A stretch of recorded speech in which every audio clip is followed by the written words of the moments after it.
I am a cattle dog. This is not a metaphor or a figure of speech. It is a statement of fact, as true and unchangeable as the color of my coat or the shape of my ears.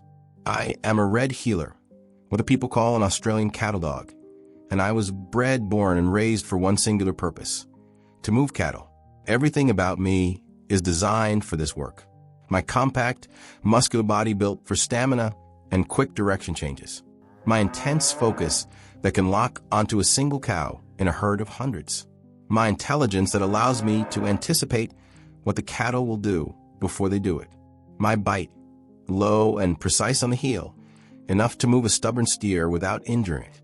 My loyalty to the work, to the land, to the man who directs me. I am a working dog, and for 12 years I have worked this farm. The farm is called Copper Creek Ranch, though whether it was named for the creek that runs along the eastern boundary or for me, the ranch's copper-colored dog, I've never known. Thomas says it was the creek, but Margaret used to tell visitors it was named for me, with a wink that suggested she was only half joking. Margaret is gone now. 3 winters passed. It's just Thomas and me now, and the cattle. Always the cattle. 240 head of Black Angus. Give or take, depending on the season and the market and the choices Thomas makes in a room with all the papers where I'm not allowed. But out here, in the fields and the pastures and the corrals, I know every single one. Not by name. Cattle don't have names. But by temperament, by quirks, by the specific challenge each one presents. The old cow with the crooked horn, who always tries to break left when we're moving the herd to the north pasture. The yearling bull who's too stubborn for his own good and needs 3 hard nips before he'll cooperate. The heifer who's skittish around dogs and needs to be approached from the right, never the left, or she'll panic and spook the others. I know them all, and they know me. My day begins before sunrise. I wake in the barn, in the corner stall where I've slept since I was 8 weeks old. There's a pad there now. Thomas put it down 2 years ago when he noticed me limping after particularly hard days. Getting old, Copper, he said, not unkindly. Both of us are. He was 63 then, 65 now, moving slower, breathing harder, but still working, still up before dawn, still pulling on his boots and his hat and walking out to the barn where I'm already waiting. Morning, Copper, he says. Every morning, the same greeting. I thump my tail twice. Professional acknowledgement, not a pet's enthusiastic greeting. A working dog's confirmation. I'm here. I'm ready. Let's work. We start with the morning check. Thomas drives the old Ford truck, the one with the rusted wheel wells and the door that doesn't quite close right. And I ride in the bed, standing, watching. We drive the fence line first, looking for breaks, for posts that have shifted, for wire that's come loose. I watch for cattle that might have gotten through, or for signs of predators, coyotes mostly, though we've had wolves in the area these past few years. If Thomas sees something wrong, he stops, gets out, fixes it. I wait in the truck bed unless he needs me. Copper, check the ravine. And I'm off running the perimeter, checking for strays, for problems, for anything out of place. I've walked every inch of this land. I know where the ground is soft after rain, where the rocks shift under your weight, where the creek runs too fast in spring, where the cattle like to hide when they don't want to be found. This land is my territory, not in the possessive, aggressive way of some dogs, but in the deep bone knowledge way of something that belongs to a place completely. After the fence check, we move the herd. This is the real work, the work I was born for. The herd is in the south pasture now, has been for 3 weeks, rotating through sections as the grass gets eaten down. Today, we're moving them to the west pasture, a quarter-mile drive, through a gate, across a small creek, up a gradual slope. Simple if you have a good dog, impossible if you don't. Thomas opens the gate, positions himself on his four-wheeler at the rear of the herd, and gives me the command I've heard 10,000 times. Copper, bring him up. I'm already moving. Working cattle is a language, not the words Thomas uses, though I know those too, but the deeper language of pressure and release, of positioning, of eye contact and body language, and the specific way you approach an animal to make it move in the direction you want. I circle wide to the far side of the herd. The cattle see me coming. Some start moving immediately. They know the routine. Others are stubborn. The old cow with the crooked horn plants her feet and stares at me, challenging. I lock eyes with her, drop my head, move forward in a low, intense talk. She holds for 3 seconds, then breaks, turns, moves toward the gate. The rest follow. I work the edges, keep them grouped. When one breaks left, I'm there. A quick dash, a sharp bark, and she's back in line. When the yearling bull tries to turn back, I'm on his heels. Literally. A quick nip, controlled, precise, and he's moving forward again. Thomas doesn't have to say much. An occasional easy, copper, when I'm pushing too hard. A good dog, when we get them through the creek without any breaking away. But mostly, he just lets me work. Because this is what I do. This is what I am. By mid-morning, the herd is settled in the west pasture. Thomas does a count. 238. Too short. Copper, he says, and I'm already looking at him waiting. Find him. I know where they are before I start looking. The ravine on the south edge. There's good grass there and shade, and the 2 heifers who are always trouble like to slip away to it. I find them exactly where I expected. They see me coming and try to go deeper into the ravine. I cut them off, position myself above them on the slope. They can't go up without going through me.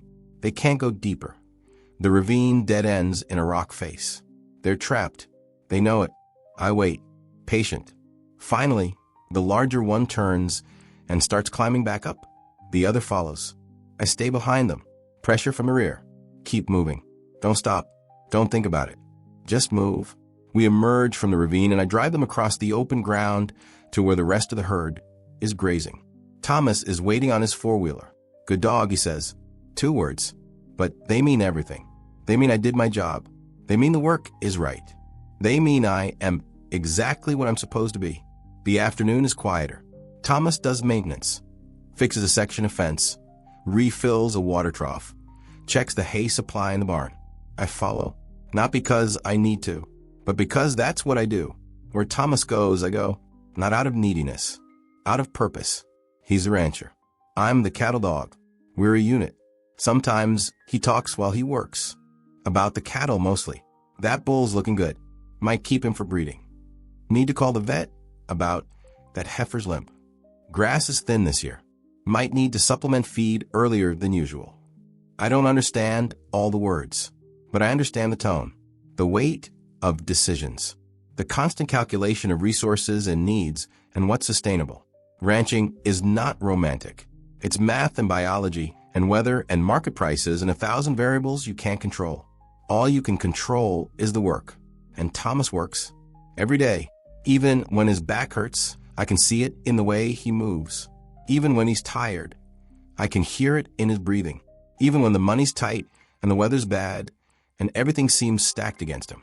He works, and I work beside him, because that's what we do. Evening brings the final check. We drive the fence line again. Make sure all the cattle are accounted for. Make sure nothing's wrong that will become a crisis overnight. Then back to the barn. Thomas feeds me. Good quality kibble mixed with scraps from his own dinner. Fills my water bowl. Sits on an overturned bucket while I eat. 12 years, he says one evening. I pause mid-bite. Look at him. 12 years we've been doing this together. You were just a pup when Margaret brought you home. Remember? I don't really. My puppy memories are vague, but I know the story. Margaret saw an ad for working dog puppies. Drove 3 hours to a cattle ranch in Wyoming. Picked me out of a litter of 8 because she said I had the intense, focused stare that good cattle dogs have. Brought me home. Started training me at 8 weeks. By 6 months, I was working cattle. By a year, I was indispensable. Best decision she ever made, Thomas says. Well, second best. First best was marrying me. He smiles. Sad. Missing her. You miss her too, don't you? I do. Margaret was different from Thomas. Softer. She'd sneak me treats. Let me sleep in the house on cold nights, even though Thomas said barn dogs should stay in the barn. She'd brush my coat and check my paws and worry about me in a way Thomas doesn't. Thomas respects me, values me, relies on me. But Margaret loved me. There's a difference. I miss that difference. She'd be proud of you, Thomas says. How you've kept working. How you've kept this place running even when. He stops, doesn't finish. But I know what he means. Even when things got hard. Even when Margaret got sick. Even when she died and the house felt too empty and the work felt too heavy, I kept working. Because that's what I do. That's what I am. That night in my stall, I dream of the work, of moving cattle, of the perfect flow when the herd moves as one unit and I'm directing it like water, like I'm part of the land itself, part of the ancient pattern of animals and dogs and the people who manage both. I dream of Margaret too, her hand on my head, her voice. Good boy, Copper. Such a good boy. I wake in the dark. The barn is quiet. Tomorrow we'll do it all again. The fence check, the herd movement, the searching for strays, the evening routine, again and again and again, forever. Or so I think. The morning Thomas doesn't come to the barn, I know something is wrong. I wait in my stall. The sun rises. The time when we should be starting the fence check passes. I go to the barn door, look toward the house. The lights are on, but Thomas isn't coming out. I wait. An hour passes. 2. Finally I see movement. But it's not Thomas. It's a truck I don't recognize. A woman gets out. Young. Maybe 30. She comes to the barn. Sees me. You must be Copper, she says. Her voice is kind but unfamiliar. I'm Sarah, Thomas's niece. He had a stroke last night. He's in the hospital. A stroke. I don't know that word. But I understand hospital. I understand Thomas isn't here. I understand something is very wrong. I'm going to take care of things for a few days, she says. Until we know. Until we figure out what's happening. She tries to pet me. I let her, but I don't trust her. She's not Thomas. She doesn't know the work. She doesn't know the cattle. She doesn't know what needs to be done. Sarah tries. I'll give her that. She feeds me. She fills the water troughs. She even attempts a fence check, though she drives the truck too fast and misses the section where the wire is loose. But she doesn't know how to move the herd. Doesn't know how to read the cattle. Doesn't know the language. On the third day, she brings someone else. A man. A ranch hand from a neighboring property. She explains. He knows cattle, but he doesn't know these cattle. And he doesn't know me. He tries to move the herd using a four-wheeler and noise. Pushing them. The cattle panic. Scatter. Break through a weak section of fence I could have told him about if I could speak. Suddenly, we have 20 head in the neighbor's alfalfa field. I watch from a distance. This is wrong. All wrong. I could fix this. But no one is asking me to work. No one is giving me commands. I'm just here, waiting for Thomas, who isn't coming. A week passes. Sarah makes phone calls. I hear fragments through the open kitchen window. Can't take care of himself anymore. Nursing home or assisted living. Have to sell the ranch. The dog is 12 years old. I don't know if anyone will sell the ranch. I don't understand most of the words, but I understand that. This place, this land, this work, ending. 2 weeks after Thomas left, Sarah sits me down in the barn. She's been crying. Copper, she says, I need to tell you something. I sit, professional, waiting for instruction. Thomas isn't coming back, she says. The stroke was bad. He's going to need full-time care. He can't run the ranch anymore. She takes a shaky breath. We're selling everything. The land, the cattle, the equipment. She looks at me. I've been trying to find a place for you. I called every cattle ranch within 300 miles. But, Copper, you're 12 years old. Most working dogs are retired by 10. And you're not a pet. You don't know how to be a pet. You only know how to work. She's crying harder now. Nobody wants a 12-year-old working dog. They want young dogs they can train themselves. I even called rescues, but they said you're too specialized. You wouldn't adjust to a home. You'd be miserable. She puts her hand on my head. I'm so sorry. The vet is coming tomorrow. They said it would be peaceful. You won't feel anything. And honestly, maybe it's kindest. You've worked your whole life. You've been a good dog, a really good dog, and now you can rest. Rest. The vet coming tomorrow. I understand. I'm being put down. Because I'm old. Because I'm a working dog who can't work anymore. Because there's no place for me in the world that's coming. Sarah leaves. I'm alone in the barn, in my stall, where I've slept for 12 years. And I understand, with a clarity that hurts, that this is the end, not just of my life, but of everything I am, the work, the purpose, the partnership with Thomas, the land, all of it, ending, tomorrow. To ignore it, even knowing what tomorrow brings, even knowing this is my last night. I can't ignore the work. So I go, I cross the open ground between the barn and the west pasture at a steady trot. My hips ache. They always do now, especially at night. But I ignore it. I've been ignoring it for 2 years. As I get closer to the herd, I smell it. Coyote. No coyotes. Plural. At least 3. The cattle have formed a defensive circle. Calves in the middle. Smart. But they're scared. If the coyotes push them, they'll break and run. Could end up with cattle scattered across 3 different properties. Could end up with a calf separated and killed. I move into position between the herd and where I smell the coyotes. I can't see them yet, but I can feel them, watching, waiting, looking for an opening. I bark, once, sharp, authoritative. The sound carries across the pasture. I'm announcing my presence. I'm saying, there's a dog here now. The equation has changed. The coyotes pause. I can sense their hesitation. 3 coyotes can take down a calf. But 3 coyotes don't want to fight a cattle dog who knows what he's doing. I bark again. Start moving toward where I know they are. Not running, walking. Deliberate, confident. I've done this before. Many times. The coyotes break. I hear them running. Back toward the tree line. Away from the herd. I don't chase. That's not the job. The job is protecting the herd. And they're protected now. I circle back to the cattle. They're still bunched, but the panic is fading. They can sense the threat is gone. I do a count by, hard to be exact in the dark. But I've done it enough that I can tell. Everyone's here. No one's hurt. The calves are safe. I've done my job. One last time. I don't go back to the barn. I stay with the herd. Lie down at the edge of the pasture, watching. The cattle gradually relax, go back to grazing. The calves settle down to sleep, tucked close to their mothers. The night is quiet again, and I realize this is what I'll miss most. Not the work itself, but this. The peace after the work is done. The knowledge that everything is safe. That I've done what I was meant to do. That I matter. Dawn comes slowly. Pink. Then orange. Then the full light of morning. I'm still in the pasture. Still watching the herd. I hear the truck. Sarah's truck. Coming down from the house. She's looking for me. I stand. One last look at the herd. At the land. At the work. Then I walk toward the barn. Toward whatever comes next.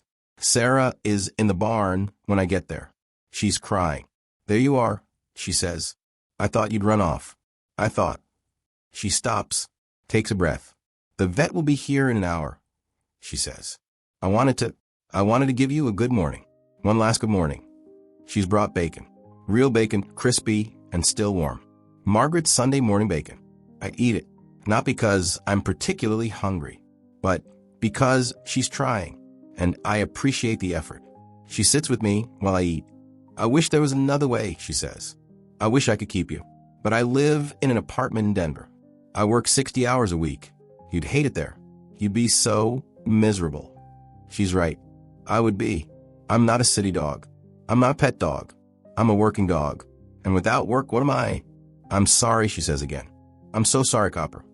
The vet arrives at 9 a.m. An older woman I've seen before. She's treated me over the years. Vaccinations. That time I cut my paw on barbed wire. The exam 2 years ago when my hip started going bad. She knows me. She kneels down to my level. Hey, Copper, she says gently. I hear you've had a good run. A good run. 12 years. Is that a good run?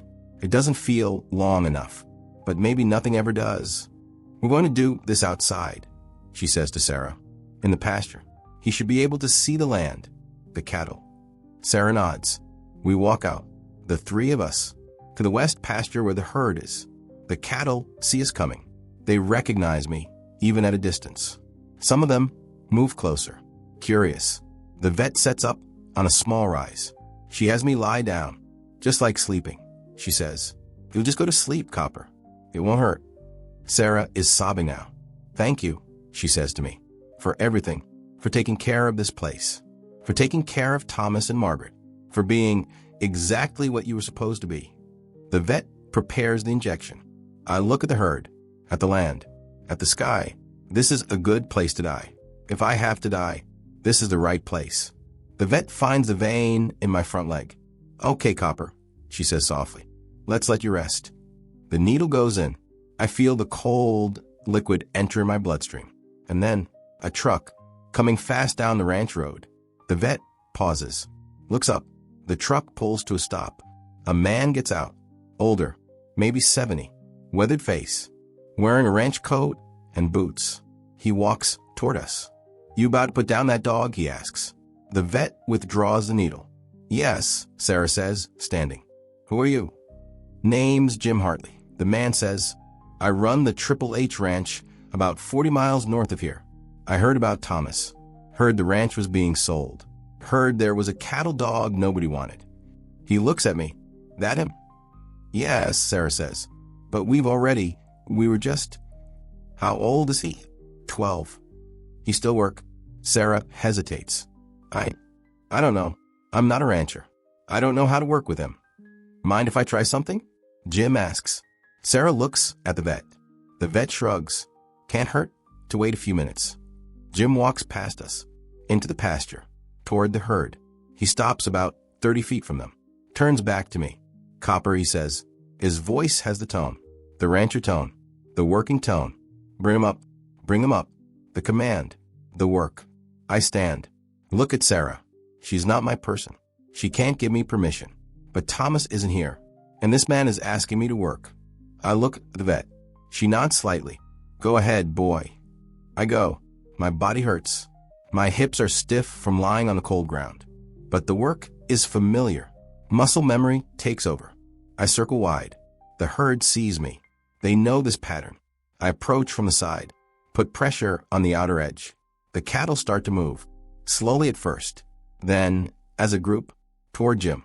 I work the stragglers, keep them bunched. One cow tries to break left. I'm there. A quick movement. She's back in line. I bring them up to Jim. Stop them about 10 feet from him. He smiles. Good dog, he says. I sit, professional, waiting for the next command. Jim walks back to where Sarah and the vet are standing. He still got it. Jim says, slower than he probably was. But he knows the work. He's calm. He's smart. He's exactly what I need. What do you mean? Sarah asks. I've got 200 head and 2 young dogs who don't know what the hell they're doing yet. I need an older dog, a teacher, someone who can show them how it's done. He looks at me. He won't be doing the hard running anymore, but he can supervise. He can teach. He can do the thinking while the young dogs do the physical work. He turns to Sarah. I'll take him, if you're willing. I'll give him a good home. He'll work as much as he can. And when he can't work anymore, he can retire on my ranch. He'll be with cattle, with land, doing what he knows. Sarah is crying again, but different tears now. You do that for a 12-year-old dog? Ma'am, Jim says, a good cattle dog is worth his weight in gold. Age doesn't change that. It just changes the job. He looks at the vet. You were about to put down a working dog who can still work. That's a waste. I don't believe in waste. The vet smiles. Neither do I. She packs up her equipment. Looks like you get a reprieve, Copper. Sarah kneels beside me. You're going to have a new home, she says. A new ranch. New work. Is that okay? Is it okay? I don't know. This is my land. My herd. My work. But Thomas is gone. Margaret is gone. This place is ending whether I'm here or not. At least with Jim, I can keep working. At least I can still be what I am. A working dog. Thank you, Sarah says to Jim. I was going to have to put him down. I didn't want to, but I didn't know what else to do. You were doing what you thought was right, Jim says. But this is better. For him and for me. He whistles. I stand. Follow him to his truck. He opens a passenger door. You can ride up front, he says. You've earned it. I jump in. Look out the window. One last time. The barn where I slept for 12 years. The pastures I worked. The fence line I walked. The land that was mine. Goodbye. The drive to Jim's ranch takes 2 hours. He talks the whole way. Not to me, specifically. Just talking. About his ranch. About his cattle. About the 2 young dogs. Barely more than puppies, really, but they got potential. That he's been trying to train. I'm too old to be starting dogs from scratch, he says. I'm 72. My knees are shot. My back's not much better. I need help. And you, Copper, you're going to help me. He glances at me. Your job is to teach those young fools what it means to be a cattle dog. Think you can do that? I don't respond. I'm looking out the window, watching the landscape change. Different trees, different grass, different everything. We pull off the highway onto a dirt road. A sign. Triple H Ranch EST 1952. The ranch is bigger than Thomas's. More buildings, more pastures, a proper bunkhouse, a large barn, newer than the one I'm used to, and cattle everywhere. More than I've ever seen in one place. 300 head, Jim says, plus calves. Used to have twice that, but I've been scaling down. Getting old. Can't manage what I used to. He parks the truck near the barn. Come on, let's introduce you to the chaos. The two young dogs come running the moment we get out of the truck. Both border collies, black and white, energetic, undisciplined. They bark at me, jump around, try to engage me in play. I stand still, unimpressed. This is Jess, Jim says, pointing to the smaller one. And that's Mac. They're litter mates, 14 months old, smart as hell, but don't know how to channel it yet. The dogs are circling me now, sniffing, testing. I don't react. Settle down, you two, Jim says. This is Copper. He's going to be teaching you lot how to actually work. He looks at me. Let's show you the property. We walk the fence line. Jim moves slowly. His knees clearly hurt, but he's thorough. Points out the different pastures, the water sources, the areas that flood in spring, the section where the fence is always getting damaged by elk. Jess and Mac run ahead, chasing each other, barking at nothing, completely unfocused. Jim sighs. See what I mean? They've got energy, but no discipline, no focus. They scatter the cattle more than they move them. We reach the main herd. The cattle are mixed breeds, Herefords mostly, with some black Angus. Bigger than Thomas's herd, more spread out. Jess and Mac see the cattle and immediately start running toward them, barking. Chaotic. The cattle panic, start to scatter. Jim curses. Damn it. Every time. I watch for a moment. Then I move. I don't run. I walk, deliberately, positioning myself between the panicking cattle and the two young dogs who are causing the panic. I lock eyes with Mac. He's the bigger one, the more aggressive one. I hold his gaze. Don't bark. Don't move. Just stare. He slows. Stops. Uncertain. Jess sees her brother stop, and she stops too. Now I move toward the cattle. Slow. Calmly. Using body language instead of noise. The cattle see me. They're not familiar with me yet, but they can tell I'm different from the chaos machines they're used to. I position myself at the edge of the scattered group. Apply gentle pressure. They start to regroup. I work the perimeter. Quiet. Focused. Within 5 minutes, the herd is calm again. Bunched loosely. No longer panicking. Jim is grinning. Now that, he says, is how you work cattle. He looks at Jess and Mac. You two watching? That's what I've been trying to teach you. That night, Jim shows me my space. It's not a stall in the barn. It's a small room attached to the barn. Heated. With a real dog bed, thick cushioned. This was for my old dog, Jim says. Duke. He died last year. 15 years old. Best dog I ever had. He pauses. You remind me of him. That quiet competence. That focus. He fills a bowl with water. Sets out food. Higher quality than what I'm used to. You've had a long day, he says. Rest. Tomorrow we start the real work. I eat. The same greeting Thomas used. My tail thumps. Twice. Professional acknowledgement. Let's go to work. Working with Jess and Mac is frustrating. They have energy. They have instinct. But they have no discipline, no patience.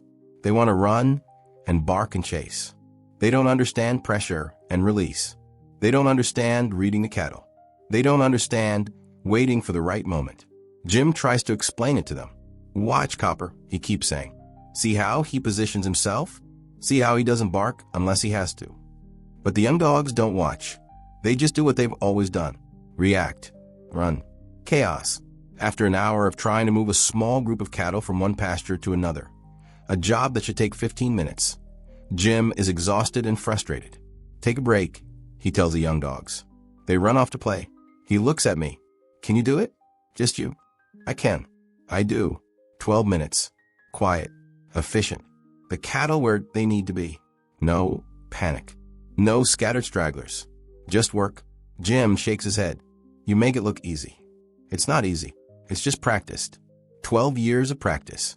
Days turn into weeks. Weeks turn into a month. The pattern settles. Jim tries to work with Jess and Mac in the mornings. I watch, observe, occasionally step in when things are about to go completely wrong. The young dogs don't learn from watching me, but they learn from working alongside me. Slowly, very slowly, Mac starts to understand that he doesn't need to bark constantly, that cattle respond better to quiet pressure. Jess starts to grasp the concept of positioning, of cutting off an escape route before the cow even thinks about escaping. They're still sloppy, still too fast, still too eager, but they're improving. Jim notices. You're teaching them, he says one evening. Not with words, but they're learning. They're watching you even when they don't realize they are. Teaching. Is that my job now?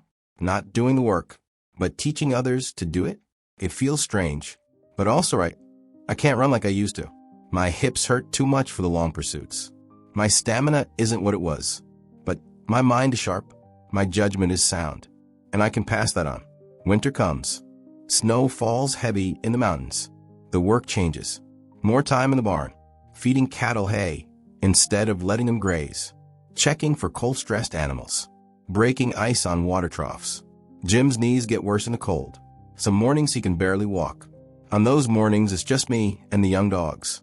I direct them as best I can, positioning myself where I need them to go, using body language to indicate which cattle to move. It's not perfect, but it works. And Jim, watching from the barn door, wrapped in a coat against the cold, nods his approval. You're running the show now, aren't you, Copper? He calls out. I am. And it feels right. Spring arrives. Calving season. This is the busiest time. The most critical time. Heifers giving birth for the first time need watching. Complications happen. Calves get rejected.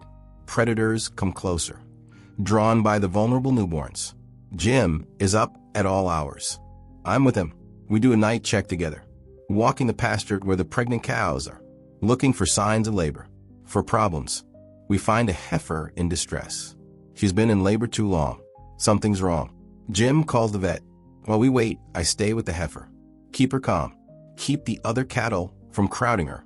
When the vet arrives, I hold position, watching. The calf is breech. The vet has to turn it. It's a long, difficult process. But finally, the calf is born. Alive. The heifer is exhausted, but okay. Jim is relieved. Good work, Copper, he says. I didn't do anything except wait. But waiting is part of the work too. One morning in late spring, Jim doesn't come to get me. I wait in my room. An hour passes. 2. Finally, a woman comes. Jim's daughter, I learn later. She's worried. Dad's in the hospital, she tells me. He fell. Broke his hip. He's going to be okay, but... She trails off. Looks at me. I don't know what to do with you, or the ranch, or any of this. I know this pattern. I've seen it before. Person gets hurt. Person can't work. Dog becomes a problem. But before I can spiral into that familiar despair, she says, the vet who helped with the calving, Dr. Martinez, she said she'd come help manage things until Dad's back on his feet. She said you know the ranch well enough to help supervise. Supervise. Yes, I can do that. Dr. Martinez arrives that afternoon. She's younger than Jim, maybe 50, capable. She's worked with cattle her whole life. She knows what needs to be done, but she doesn't know this ranch, doesn't know these cattle, doesn't know the routines. I show her, not with words, but with actions. I lead her to the pasture that needs checking. I show her which cattle are close to calving. I demonstrate the pattern of the fence check. She catches on quickly. You are a good teacher, Copper, she says. By the end of the first week, we have a rhythm. She handles the heavy work, the veterinary emergencies, the equipment maintenance. I handle the knowledge work, the patterns, the routines, the understanding of this specific land and these specific cattle. Jess and Mac work under both of us, learning, growing, becoming real working dogs. Jim comes home after 6 weeks. He's on crutches, moving slow, but he's home. How to go? He asks Dr. Martinez. Copper ran the place, she says. I just followed his lead. Jim laughs, looks at me. Guess you really are retired from the hard work. Huh? But you found a new job anyway. He's right. I'm not the dog who does the running anymore.